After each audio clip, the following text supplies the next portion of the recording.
Welcome to Chile and the Atacama desert, where it's blowing a gale and it's freezing cold, and I've come all this way to test drive this, the new Audi Q8, and it's effectively a sporty version of the Q7. Now before we get into the review, what I want you to do is make sure you subscribe to this channel, and if you're already subscribed, please hit the bell icon to turn your notifications on, because if you don't have your notifications on, you won't be alerted when we make a new upload and you'll miss out on all our great content.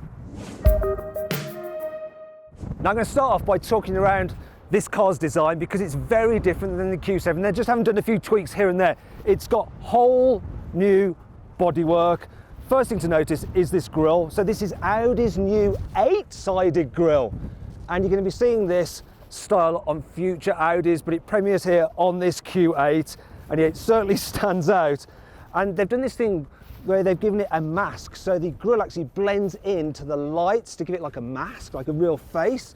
And they've actually made the lights slightly differently. They put the light unit here in the top, and the high beam is below it, and it looks like it's kind of blanked out. So the effect is to give you like this really slim headlight design, which looks pretty cool. Now the front nose of the car is lower than the Q7, so too is the bonnet, and the car is slightly shorter, but it's lower and it's slightly wider. So down at the side, you've got a slightly wider track. Also, you've got blistered wheel arches, and as standard, this car rides on 20-inch alloy wheels to make it stand out. This one, though, is on 22s. Now, we'll see what that does to the ride quality a bit later in the video. Something else I want to show you is this. Look, I'm going to open the door, and you'll see something unusual. The door is frameless. Look, you just have the window there. That's very unusual for an SUV, and it looks pretty cool.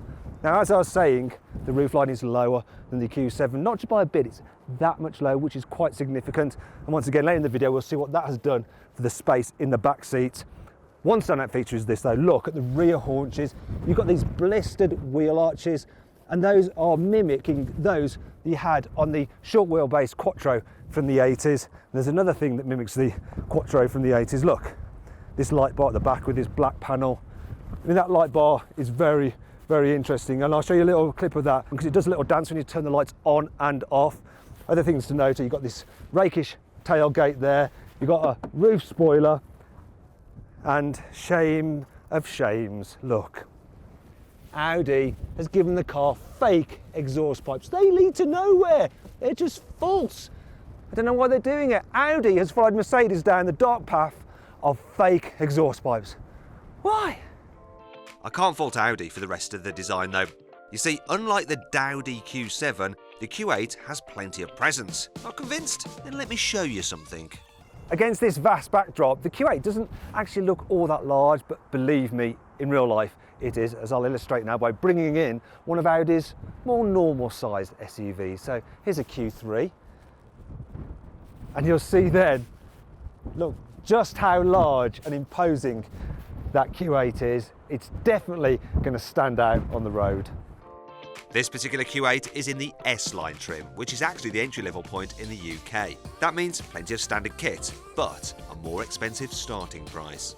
The new Q8 will start from around £65,000 when it goes on sale, which makes it about £13,000 more expensive than the Q7. Now, if you go to carwow.com, you can see how much you can save on a new car. However, if you're not thinking about buying a car yourself, but you know of someone who is, click on the pop-out banner in the top right-hand corner of the screen, or on the link below the video to refer a friend to Carwow. If they buy a car through us and you've recommended them, we'll give you a £50 Amazon gift card.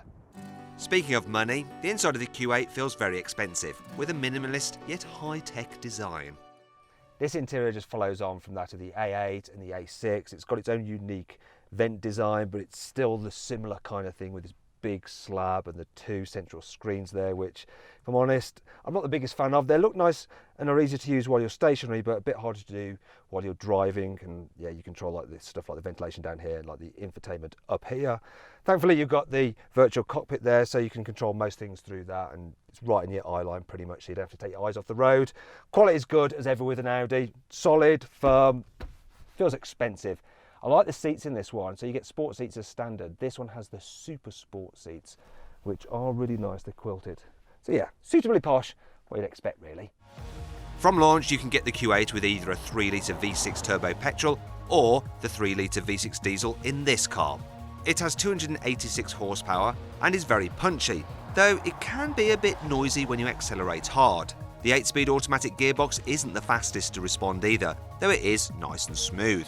But what about the rest of the driving experience?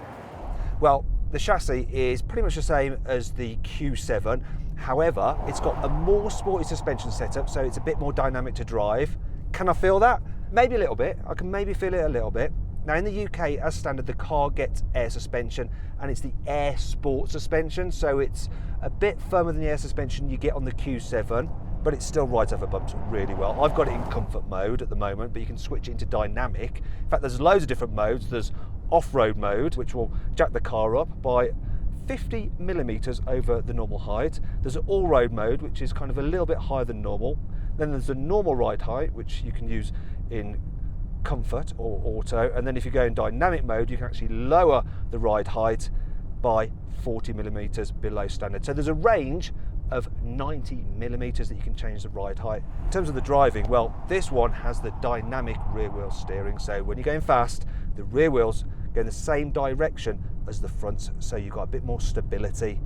When you're going slowly though, they go in the opposite direction, so the car is quite manoeuvrable. It's got the same turning circle pretty much as something like an A3, which is quite impressive considering how huge this thing does feel. One thing I have noticed is that when you're travelling at high speed, you get a bit of wind whistle from this area and the large door mirrors. It's not too much of a problem, but you can just pick it up a bit, because otherwise this car is really, really quiet. And as standard, you get a double glazed windscreen, and that helps keep the noise out. On the whole though, yeah, I think this car is pretty blooming relaxing to travel in. You can get the Q8 with the same autonomous driving tech you get on all the other latest Audis. So yeah, I'll do that thing where it will monitor the road ahead, keep you safe distance from the car in front. It'll steer to keep you in lane, though it'll eventually disengage if you keep your hands off the wheel for too long. But if you're to pass out behind the wheel and you're totally unresponsive, then it will actually bring the car to a halt in lane. It won't just like switch off and leave you to fend for yourself. And if you don't respond at all, it will automatically stop the car and call the emergency services. Look, it's getting a bit cross now that I'm not actually holding the steering wheel. Still steering though, still steering. Emergency assist SOS, there we go, and it's yanking, it's braking the car to try and shock me. No, it's lost its marbles, it's got very cross with me, and it was about to call the emergency services then. And the car in front of us is wondering why we've dropped back so far. We're testing out the latest kit. We need to do this. Journalism, it's journalism, definitely. Pretty soon I think being a motoring journalist isn't going to be anything to do with talking about the steering feel, what the car handles like, the engine performance. It'll be about how you operate the autonomous tech. That's what it'll be. Maybe talk about how quiet it is as well and the comfort, but yeah, driving dynamics, people won't care about. But if you think about how people drive anyway nowadays, most of the time you're on the motorway or you're in traffic, you don't get to fully explore a car's handling capabilities, do you? But what would the Q8 be like on the rare occurrence that you had an open stretch of interesting road ahead of you? Say, such as if you were in a desert in Chile. So we've come to quite a twisty section of the road, so I'm going to whack the car into dynamic. Everything's in its sportiest setting. The suspension has gone firmer, steering wheel has got a bit more weight added to it. We're in the sports mode for the gearbox, sharper throttle response. I mean, this scenery is incredible. This road's like our own private racetrack. There's no one else on it. And the road's getting a little bit slippy now. Good job you've got permanent Quattro all-wheel drive. So that sends 40% of the power to the front, 60% to the rear as standard, but obviously it can move the power distribution depending on where you need most grip. Despite the conditions, the Q8 handles pretty well. Though, while it's supposed to be a coupe-like SUV, it's still no sports car. I should point out as well, this is not a light car. It weighs over 2 tons. It's slightly heavier than the Q7. The reason for that is that, well, it's got bigger alloy wheels. You've got the mild hybrid system on it as well. The way it works is that it'll basically allow the car to coast when you're going downhill or you're at high speeds and you don't actually need any performance from the engine. So it just cuts it to help save fuel. It's funny to think though that you're trying to save fuel by adding weight to the car with a mild hybrid system, because obviously one of the biggest problems which reduces your fuel efficiency is increased weight. Apparently, all this means the diesel Q8 should be able to do around 40 miles per gallon, in case you're wondering. And in case you are also wondering about what it's like for rear passengers, I'll test it out in the back for you now. This is the real acid test for this car, because you might imagine that Audi could ruin the practicality by making the roofline much lower than the Q7. But as you can see, look, loads and loads of space. It's really roomy and comfy back here. It's not like a BMW X6 when you feel all like hemmed in and uncomfortable. It's luxurious. And this car has the slidable seats. They're an option, but you can slide them forward if you really want to increase the boot space. It's already 600 litres, but if you have your seat forward, you can increase it to about 680 litres. Yeah. And of course, look, it has a reclining function as well. I'll just pop this down. Just chill out, enjoy the ride. So then, what's my final verdict on the new Audi Q8? Well, yeah, it's a nice thing to drive. It's very much like a Q7, unsurprisingly, but with a slightly sportier edge. However, I think it's perfect for those people who would like a Q7, but just find it a little bit too bland to look at. This isn't. It really stands out. If you enjoyed this video, I really want you to hit the like button. Also, write some comments in the box below to let us know what you thought about this video and the car as well. And don't forget to subscribe. And if you subscribe, hit the bell icon to turn your notifications on so you're alerted if we make a new upload. Also, you can watch some other videos down below. And if you click over there, you can actually refer a friend to Carwow. Now, if they go on to buy a car through Carwow, they could save on average £3,600. And if you referred them and they buy a car, we'll give you a £50 Amazon gift card.